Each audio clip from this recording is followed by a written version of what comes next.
Chuck is asking me to expound on the idea of God of the gaps. The first time I heard this term was like 20 plus years ago when I was reading Friedrich Nietzsche, and he talked about God of the gaps. God of the gaps, to try to get it in this 3-minute time frame, is the idea that theologians throughout time immemorial have used God of the gaps to explain natural things that they could not explain, natural laws that they could not explain. You see, the Hermetic law of cause and effect says for every effect there is a cause, and for every cause there is an effect. But we do understand that technologically, man didn't always understand why something happened. When the volcano erupted, they didn't know about tectonic plates and magma flows, so it was a deity that erupted because they were angry about something that the people were doing. God of the gaps. When an earthquake happened, the God shook the earth in anger. God of the gaps. The biggest one is creation. No scientist can give you a definitive way the universe was created.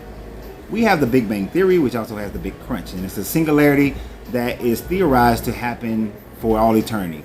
Big expansion, everything condenses back, energy builds up, everything explodes again, and we will have no memory of this, so there will be no archaeology of this.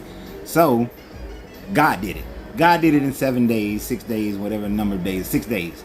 That would be God of the gaps. It's basically imprinting God, that God did it in any situation that you can't explain.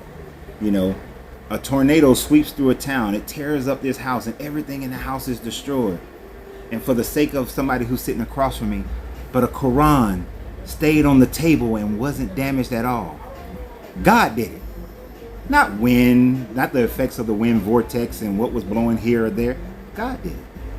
So things that we can't explain, people will say, people who are religious will say God did it in every case.